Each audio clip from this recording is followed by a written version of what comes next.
Pocas figuras son tan enigmáticas y cruciales como Juan el Bautista, aquel asceta del desierto cuya voz clamó en el vacío para preparar el camino al Mesías.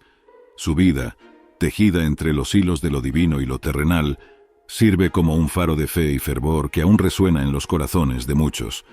Nacido en circunstancias milagrosas, Juan era el hijo prometido a Zacarías e Isabel, ambos avanzados en años y sin esperanzas de descendencia.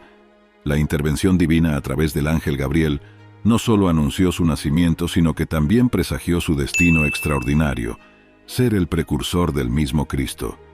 Desde su niñez en las colinas de Judea hasta su madurez en las áridas vastedades del desierto, Juan fue moldeado por un propósito divino, viviendo con austeridad y dedicación, apartado de las trivialidades de la vida mundana. Su ministerio comenzó en el río Jordán, donde bautizaba a los penitentes, lavando sus pecados en las aguas corrientes, preparándolos para la llegada del Salvador. Su voz, potente y sin temor, retumbaba a lo largo de las riberas, llamando a la conversión y al arrepentimiento. «Preparad el camino del Señor, haced rectas sus sendas», clamaba, citando a los profetas de antaño, mientras las aguas del Jordán se llevaban las viejas vidas de quienes buscaban un nuevo comienzo. Pero el camino de un profeta nunca es fácil. La verdad que predicaba Juan no solo atraía a las almas sedientas de justicia, sino que también provocaba la ira de aquellos cuyos corazones se anclaban en el poder y la corrupción. Este choque de fe y poder terrenal se convertiría en el último capítulo de su vida terrenal, pero el comienzo de su inmortal legado. En las colinas de Judea, bajo el tenue resplandor de las estrellas que parecían bailar con un propósito divino, se encontraba el pequeño pueblo de Ein Karem. Aquí, en esta remota aldea, la vida transcurría con la sencillez y la dureza típicas del campo. Sin embargo, una extraordinaria serie de eventos estaba a punto de sacudir la quietud de este lugar, marcando el inicio de una historia que cambiaría el curso de la humanidad. Zacarías, un sacerdote de linaje levítico, y su esposa Isabel, descendiente de Aarón, vivían sus días en una fe constante y en la práctica devota de sus deberes religiosos. A pesar de su rectitud y devoción, el vacío de la infertilidad pesaba profundamente en sus corazones, una prueba de fe que llevaban con resignación y oración continua. Un día, mientras Zacarías cumplía su servicio en el templo de Jerusalén, ocurrió algo que alteraría su vida para siempre. Durante el incienso de la ofrenda, un ritual que simbolizaba la oración ascendente del pueblo de Israel, un ángel del Señor se le apareció, de pie al lado del altar.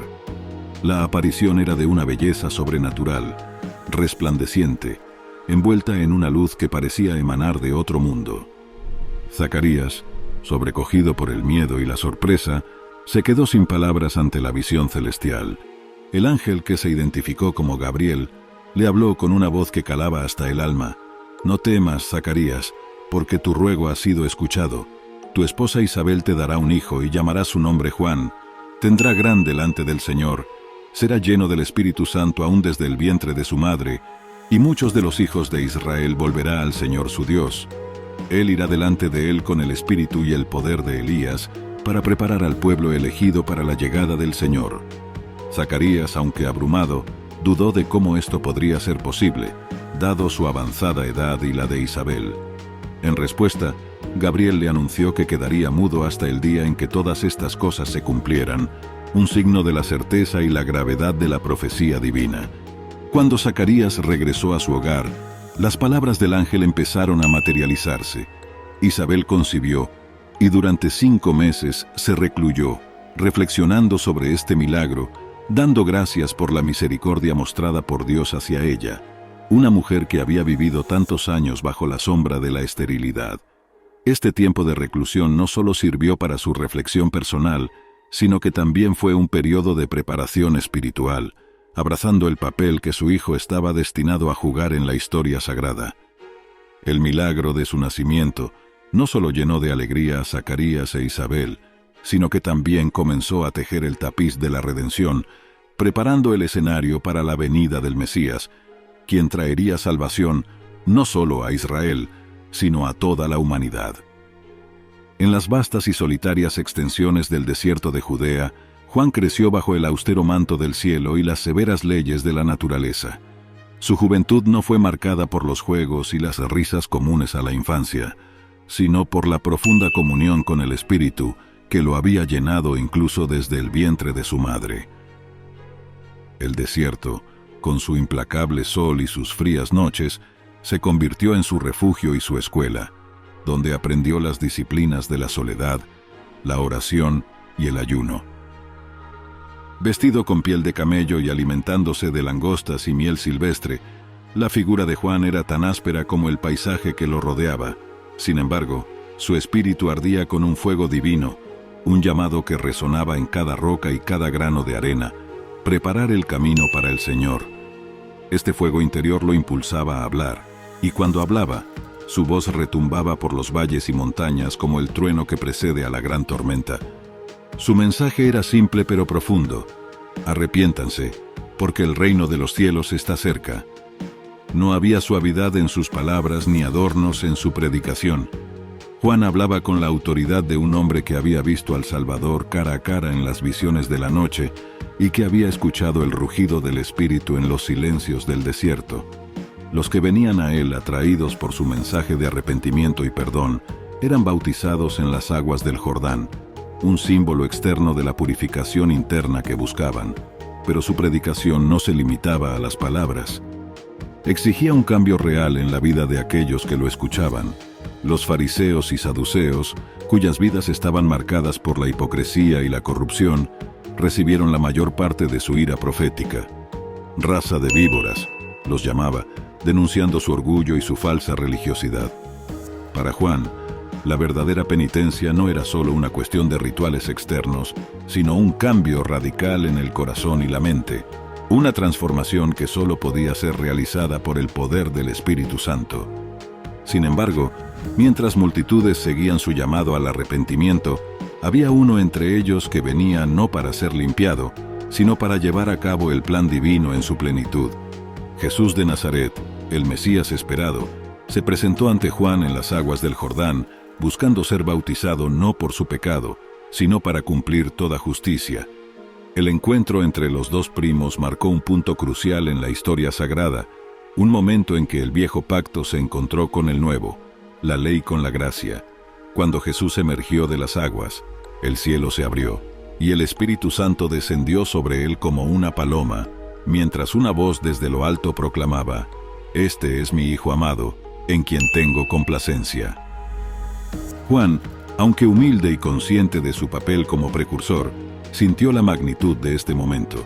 Sabía que su tiempo en la escena divina estaba llegando a su fin, que debía disminuir para que Cristo pudiera aumentar. Y así, se retiró al desierto una vez más para continuar su vida de oración y preparación, mientras el Hijo de Dios comenzaba su ministerio terrenal. Pero la historia de Juan no terminó en las arenas del desierto. Su valiente testimonio y su sacrificio final lo convirtieron en un mártir y un testigo de la verdad que había proclamado.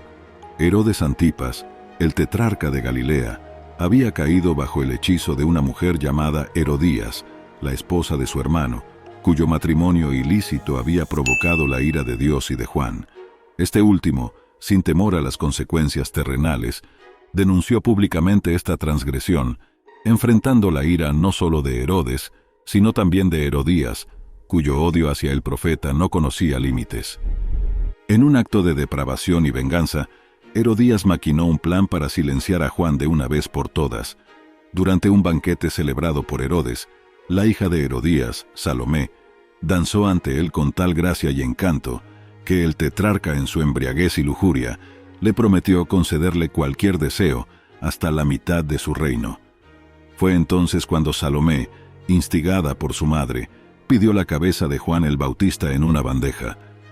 A pesar de su pesar, Herodes, atado por su orgullo y su juramento, ordenó que se cumpliera la macabra solicitud.